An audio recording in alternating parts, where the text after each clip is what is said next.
everybody, I'm Kate Cass, and welcome to our edition of Let's Talk About, and welcome to the latest installment of To Infinity War and Beyond.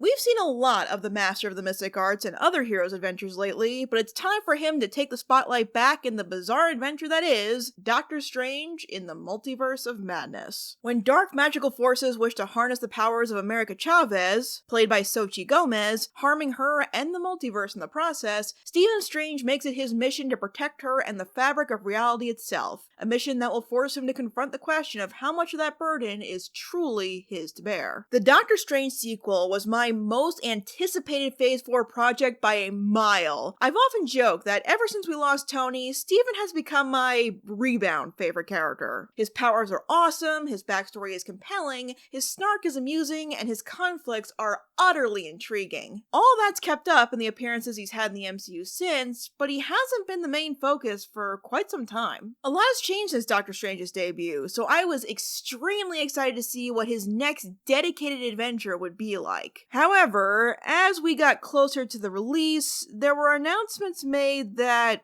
worried me. For one, director Scott Derrickson dropped out. That was disappointing. This isn't too much of a problem though. Marvel franchises have gotten along just fine with different directors at the helm, and as far as I could tell, this was an amicable departure, but still, it was a shame. Fans weren't upset for long though, because his replacement was announced to be none other than Sam Raimi. Everyone was excited about this. Me, I was a little nervous. They had already started campaigning that this would be Marvel's first horror movie. That was already a concern for me because I'm not a big fan of horror. If it's any more frightening than the scarier Doctor Who episodes, I'm gonna be huddled in a corner with all the lights on going, is it over?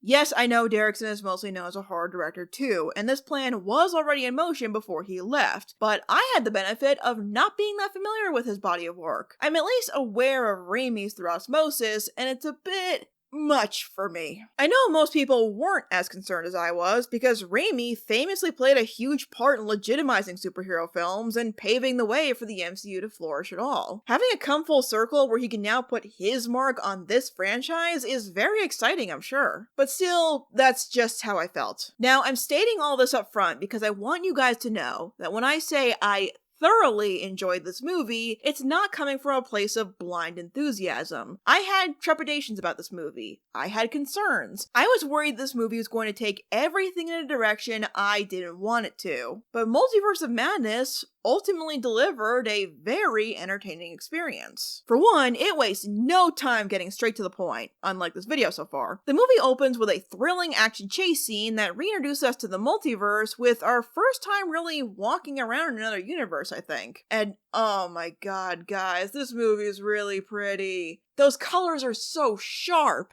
Then after a small scene reacquainting us to our Stephen Strange, we jump right into another action scene, and the chase that composes the story doesn't let up until the end. Everyone is on alert, everyone is strategizing, and everyone is ready to make a move at a moment's notice. Now this was my first small bit of disappointment, because I really wanted to spend a little time getting to see what Strange's day-to-day life is like now. But when the movie is setting up the conflict for the rest of the film in the first 10 minutes, it's clear that that's not gonna happen. That said, you gotta admire this movie on some level for just getting straight to the point. Doctor Strange and Wong fighting an eldritch monster in the middle of Manhattan, with lots of cool varieties and spells and weapons to combat it? Oh yeah. This is what I've been waiting for. Besides, from the few I've read, this is very true to the Doctor Strange comics. Rushing in to help someone against a magical something or other, and then boom, they're his responsibility now. At the very least, we get a bit more of Strange in civilian clothes. I don't know why, I always find that a little charming. And the way he instantly changes once he sets off to answer the call to action is such a superhero exit. I love it.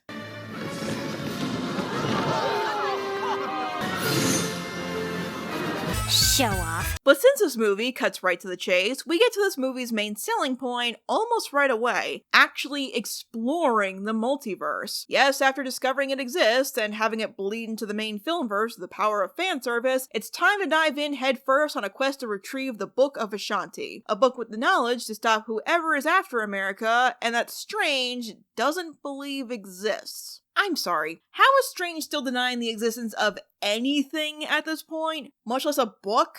Fairy tale should not be in your vocabulary anymore, dude. Well, finally traveling through the multiverse with Doctor Strange does seem appropriate. He'd probably be the least fazed by the trippiness it entails. I really love how the multiverse is realized in this film. It's a great mix of worlds that are both fairly similar to the one we know and completely off the wall in how they operate. Even when it looks like the world we know, there are enough changes in how life functions due to whatever choices cause it to branch off. Every New York, every sanctum, every character is a little bit different in each universe. It's a typical thought and care put into the details of lives lived in this franchise, put through a whole new test. And they passed as far as I'm concerned. It's also a great showcase of the visuals and production design because guys, I cannot stress enough how pretty this movie is. Doctor Strange was already a film series with insanely trippy and creative visuals. Adding the possibilities of the multiverse into that mix only creates something that can make your eyes pop out of your skull. Even the extra touch of variety in the sorcerers at Kamatage is a very welcome addition. This might be some of the most creative visual effects and vibrant cinematography in the MCU since the first Doctor Strange. It's an absolute thrill to watch and anticipate what'll come next. But remember, Steven and America aren't just racing through the multiverse to find a book. Strange's mission this time is to protect this girl from those who want to obtain her powers for their own purposes. A powerful, malicious magic user who will stop at nothing to get what she wants. Well, guess what I said about Wanda being in a healthier place after WandaVision was way off, huh? I'm the villain in my own story. I'm the bitch in the corner of the poster. Okay, let's talk about this. It was announced pretty early on that Wanda would be in the Doctor Strange sequel, but they were pretty quiet about why. People definitely had their theories, especially after WandaVision. Well, I knew sooner or later you'd show up wanting to discuss what happened at Westview.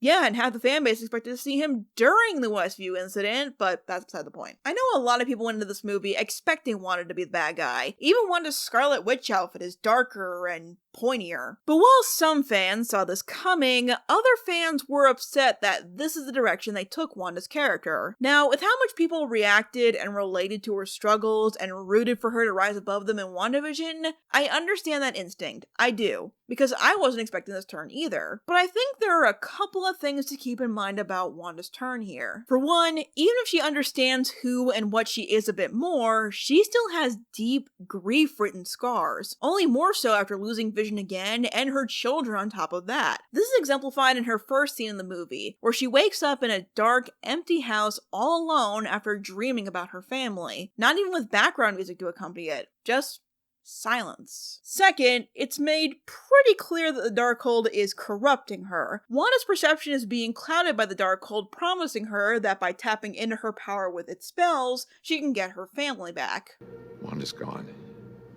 She's got the Darkhold, and the Darkhold has her. This won't excuse her actions in the movie, just like it did in Westview, but it makes Wanda yet again a victim of her own grief. Except this time, she's tapped into the power to do far more damage than ever. Seriously, whenever Wanda enters the scene, it comes with an eerie, ominous air to it. Without doing anything, the threat she poses is clear, and it left me holding my breath every time she was close. Wanda's confrontations, by the way, are where most of the horror elements come into play, and on my first viewing I did okay for the most part. There were one or two moments of body horror that made me uncomfortable, but otherwise, the horror angle actually raises the tension. I think for me, it all comes down to the fact that whenever something gets horrific, it serves the story. Nothing seems graphic for the sake of it. It builds on the suspense or enhances an action that's already terrifying, like possession or murder. Sam Raimi's directing really adds that surreal, spooky angle to any moment where Wanda is pursuing them. And Wanda is not letting up. As much as I was surprised that Wanda only got worse after she embraced her true power, I don't think it's an unrealistic direction for the character to take. Ignoring Wanda's flip-flop comic book history, I think it's important for an audience to see, especially in a genre that can be very black and white about what is good and evil, that character progression is not a straight line. Yes, Wanda saw that trying to make a better life for herself was hurting innocent people, but she also learned the full extent of her powers, what she's capable of, and what the Darkhold showed her about what's out there in the multiverse. Versions of her children alive and real. Being told she now has the power to reclaim what will make her happy is a tough temptation to resist. Unfortunately, taking matters into her own hands means the foreboding way Agatha regarded Wanda as the Scarlet Witch has come to pass. Discovering these ancient tombs erected in her honor, where the very spells scribed in the Darkhold were found, it appears Wanda's magic and the Darkhold go hand in hand, and is able to reach a temple that no sorcerer can because sorcery and witchcraft are not the same thing apparently. The question is she more Wanda Maximoff or the Scarlet Witch? Well, we'll come back to that, but as much as I just talked about Wanda, there's an antagonist in this movie I was much more interested in. Something I was really excited to revisit in Doctor Strange 2 was Mordo. It had been 6 years since we last saw him in that chilling end credit scene. Plus, can you imagine how much harsher he's going to be towards Strange after the blip? It's finally time to see all that long-awaited build-up come to light. Say what? Yeah, Chiwetel Ejiofor is in this movie, but apparently as a version of Mordo from another universe. Boo! Well, I guess I should be glad that they didn't go with their original plan to have Mordo be killed off by Wanda early in the film. That would have pissed me off to no end. And while it appears we'll have to wait even longer for our Mordo to show up, this Mordo from Earth 838, the Sorcerer Supreme in this world, brings with him a different kind of excitement. The Illuminati will see you now. Alright, that's cool. I think this was a great way to incorporate the Illuminati. Then again, I was never a fan of the group conceptually, so I understand if some people were disappointed it wound up being a multiversal throwaway. I'm kinda disappointed there wasn't a version of Iron Man here, but what can you do? Besides, the Illuminati gives us one of the biggest selling points of the multiverse. Fan service cameos! Captain Carter, Monica Rambeau as Captain Marvel, Black Bolt, an appearance people actually liked. This group has got it all. Yes, it's a shame that Patrick Stewart's cameo was in the trailers, but it hardly ruins the movie, and I think they just wanted to avoid it being leaked early like what happened with No Way Home. Frankly, I'm shocked they were able to keep this under wraps. Reed Richards of the Fantastic Four. Hello, Stephen. Can I just say, this choice, at this point in time, was a stroke of genius. It gives people the chance to see John Krasinski cast as Reed Richards like they wanted, still make it a possibility since some of these casting choices are similar to other universes, but some of them aren't, so if they cast someone else as Mr. Fantastic, you can't be mad. Well, it doesn't matter much anyway because they all die. Man, even the deaths of the Illuminati are inventive in how gruesome they are. Wanda now has the mental fortitude to take out Professor X, guys. We are doomed. On the plus side, Wong has managed to survive, thank goodness. After all that stuff Agatha said about Wanda's power rivaling the Sorcerer Supreme and how she wiped out a good amount of Kamar-Taj with little effort, I was so scared he was gonna die. He has some close calls, but thankfully he makes it out okay, and still has time to exposit knowledge and wisdom like the librarian he is. But those are characters with a lot of power and a lot of knowledge. Let's look at a character who has a lot of power and no knowledge. Okay, that's not fair. America may not understand her own powers, but she has whatever the equivalent of multiverse street smarts are. She's traveled through a lot of universes and knows how to navigate the ones she hasn't been to because she's been traveling all alone for years. Due to her not being able to control her power to create universal gateways, America and her parents were sent flying through the multiverse, separated possibly forever. That one traumatic incident caused her to fear her own capabilities and thus has been afraid to tap into it purposefully. Her powers were triggered at first by being a little scared. It's no wonder she fears him so much now. If you enjoyed that time in the first act of No Way Home, where Strange had to figure out how to work with teenagers, then you are really going to love this movie. Which I did. And I do. He's a cranky, caring know-it-all, and everyone knows putting cranky, caring know-it-alls together with kids is A+ content. Steven looks out for America at first to protect her from Wanda and his universe from her powers. That's just what he does. But soon enough, he starts to admire her resilience and independence, sympathize with her loneliness, and give her some compassion that she probably hasn't felt since losing her moms. It's tough to find a character, apart from maybe Wanda, who feels this alone in the cinematic universe.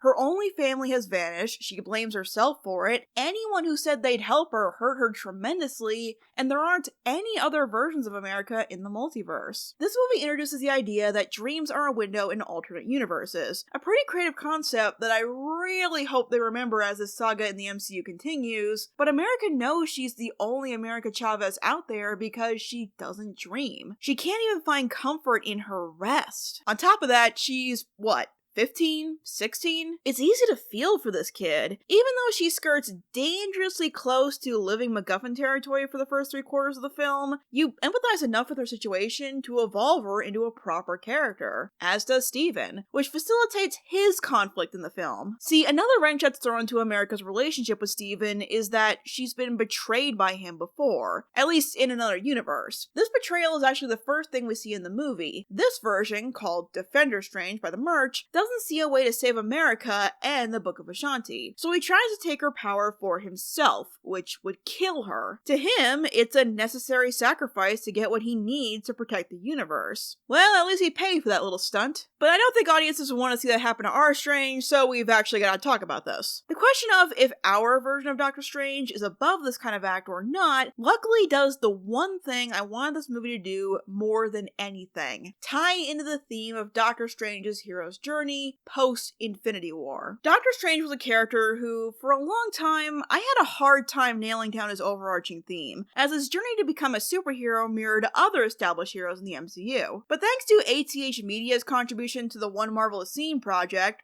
you should watch it, it's really good, I finally figured it out. My criteria for choosing these themes is that it has to be something that drives a lot of the character's actions, both good and bad, and shapes them into the hero they become. And what do all of Doctor Strange's most meaningful contributions have in common? So I could have my hands back again. You could. And the world would be all the lesser for it. We'll spend eternity dying. But everyone on Earth will live. Spare his life, and I will give you the stone.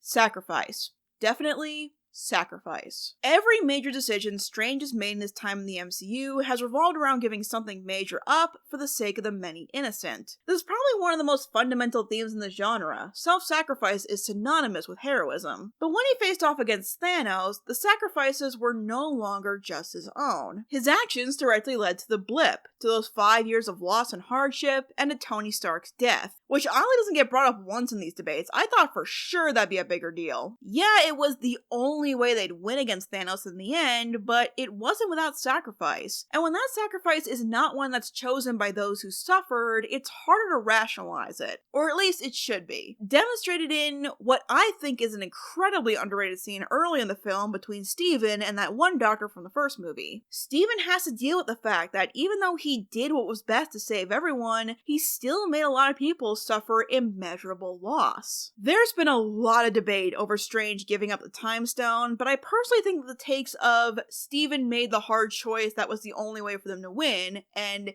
Steven caused a lot of suffering by making that choice can and should coexist. Because if either side was as black and white as people make it sound, that wouldn't have been as difficult a choice for him to make as it was. And on top of that, the movie does acknowledge that Steven has had to give up much of his own personal happiness to do what's best for the universe. Whether it was because of those 5 years away, or because he's fully committed himself to the mystic arts, Steven lost Christine to another man. I'm not too invested in Steven and Christine's relationship, but I like it as a shorthand for what he left behind to pursue this life. The scene where he admits that he still loves her, even after seeing that their relationship doesn't seem to work out in any universe, is probably the most open and vulnerable we've ever seen him be. Wanda may be the bad guy here, but she brings up a good point that if Steven hadn't given up the Time Stone, Thanos wouldn't have been able to undo Vision's sacrifice, making the fact that Wanda had to kill him virtually pointless. Most of their conversations involve Wanda calling out the hypocrisy that it's okay for Strange to break the rules, but not her. You break the rules and become a hero. I do it and I become the enemy. That doesn't seem fair.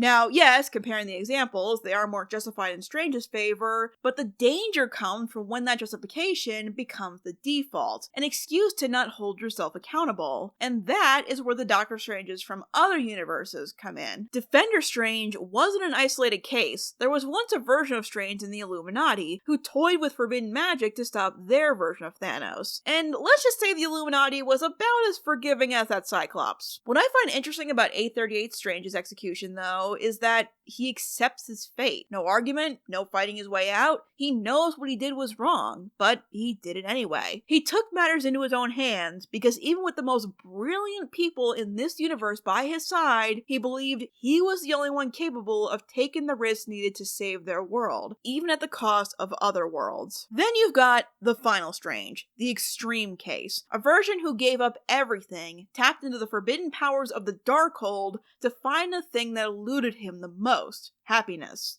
That sounds familiar, doesn't it? It's a great way to show us the consequences, too, as those pursuits led to his universe becoming a deteriorating wasteland. Okay, I promise this is the last time I'll bring this up, but by Odin's beard, guys, this movie's so pretty! Tell me this doesn't look cool! These aren't just fun excuses to put the character in a new outfit or make them evil. They become lessons in caution for our Steven to truly understand the power he wields and the responsibility he holds before he loses sight of it. This isn't a new struggle for him either. I'd argue this goes all the way back to his days as a surgeon. Yeah, a lot of his attitude at that time could be attributed to his ego, but annoyingly, Strange is one of those characters who has the talent and skill to back up that egotism. You succeed enough, and failure becomes less of an option, especially when you have experienced failure and never want to feel it again.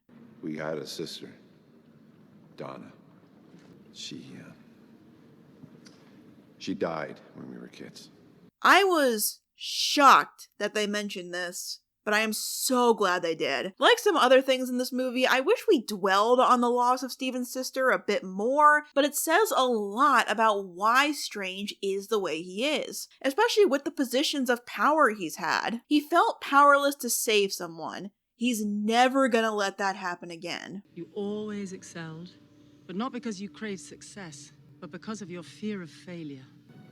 I couldn't save her. Not an uncommon mindset for a superhero, I know, but one that, for Strange at least, can be taken too far because of how gifted he is. Before, it was through arrogance. Now, it's through martyrdom. Maybe deep down, he doesn't trust anyone else to call the life or death shots besides himself. And with those life or death calls, now involving entire worlds or universes, that's a pretty heavy toll to put on the shoulders of one man. Like the first movie, the ultimate decision on what kind of man Steven is going to be comes when he faces the conflict in the final battle. While there are some CG monsters to blast, once again the final battle is much more intimate, coming down between three people with untold power facing the final choices of what they're going to do with that power. Wanda's still on a rampage and determined to take America's power for herself to find a universe where she can be with her children. At this point, even Wong believes that the only way to stop her is for Strange to do what Wanda wants to do: take America's power. Yes, that would be the easy solution, even if it would kill her, but Strange has never been one to take the easy way out. Apart from his natural skill, Strange's greatest strength as a hero and sorcerer is crossing unconventional boundaries. And by unconventional, I mean using the Darkhold to possess his multiversal counterpart's corpse.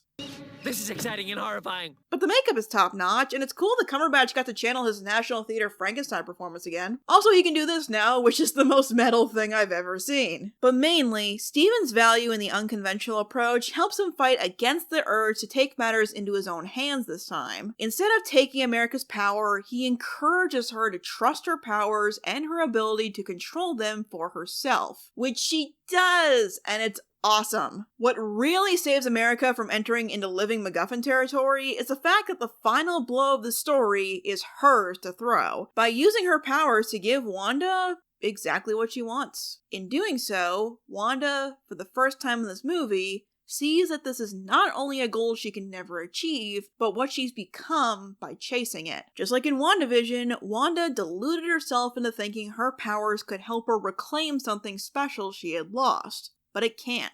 And the only thing that can possibly convince her of that is seeing herself through the eyes of her children. She truly loves them, but if they don't love her, or worse, are scared of her, then what she's become is the last thing she wants to be. The scene where she realizes all this, and when her 838 counterpart even comforts her as she breaks down, is remarkable. Wanda is broken and has done terrible things, but the fact that someone still showed her sympathy is a sign that they understand. And it's beautiful. Elizabeth Olsen certainly did not use up all of her acting skills in WandaVision because it is still very present here. With that moment of self-reflection, Wanda finally does the right thing, destroys the Darkhold in every universe, and supposedly sacrifices herself in the process. Look, if she hadn't become so popular in the last couple of years, I might actually believe she died here. But there's enough fragments of remorse here that I think there's a chance of redemption someday. And I look forward to fielding all the internet debates that say she doesn't deserve it. Well, I think we learned some valuable lessons here, kids. Superpowers need training, adversity doesn't always bring out the best in people, but doesn't necessarily make them a lost cause, and no matter how much you understand the world shouldn't rest on one person's shoulders,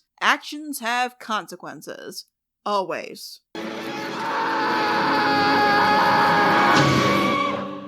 Well, that happened. Overall, Doctor Strange and the Multiverse of Madness is a movie that I think is important for me to talk about. It occupies a space that a lot of sequels do, and one that I think we need to accept. This was not the Doctor Strange 2 I wanted, but it is still so well defined and unashamed of what it is, I can't help but respect it. It prioritizes expanding on the concept of the multiverse introduced into this phase of the MCU, rather than checking back in with the life and duties of the Master of the Mystic Arts, but the possibilities for elaborate settings and situations offered by the multiverse are so compatible with the mystical side of the Doctor Strange franchise. The horror isn't nearly as unsettling as I feared. In fact, I can't help but admire all the creative ways Raimi can concoct to kill a character. This also gives us some of the most unique action scenes in the MCU for a while. Having sorcery and witchcraft face off is going to lead to some truly mind-bending moments that are easy to enjoy countless times. Seriously, guys, this movie looks so good! This Doctor Strange movie thankfully doesn't get swallowed up in the fact that it's also a Sam Raimi movie. They complement each other, and I really appreciated that. While it is a shame to see the mirror dimension only get a single use and astral projection isn't used once, stuff like dreamwalking into alternate versions of yourself and harnessing some of the most forbidden magic available are incredible additions to the world building and are utilized excellently throughout the film. It is very different from the first movie, but not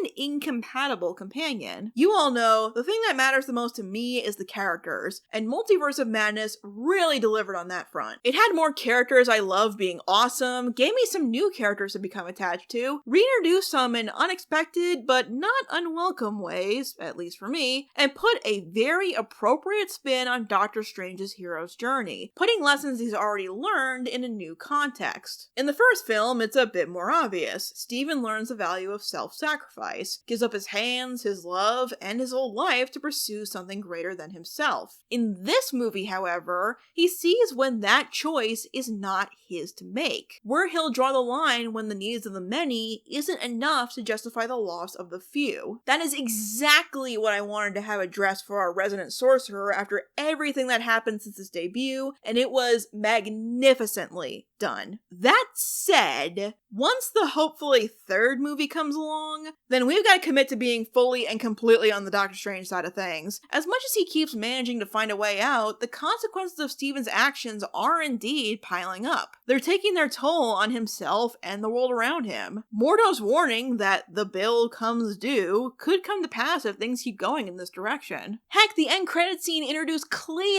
That was really exciting. The boundaries are only getting thinner in every sense of the word, and now I want to see all that come to a head. Against Mordo properly this time. I cannot stress enough how much I want to see that. Please and thank you. But in regards to Multiverse of Madness, this was a very suitable next chapter for my rebound favorite character. It was indeed madness. I enjoyed it more than I thought I would, and almost as much as I hoped I would. Thanks for watching, everyone. Definitely let me know what you thought of this movie in the comments below. That's why the series is called Let's Talk About. I want to give a very special thanks to my patrons who help support my content, including Chelsea A. Crandall, David L. Sproul, Pal, Hawk Hero, Jinx Productions, and Wait in the Wings. If you'd like to join these fine people in supporting my content while getting cool exclusive perks, you can check out my Patreon page at the link in the description, as well as my other social media if you'd like to check out any of those. Thank you so much again for watching, and I will see you guys next time.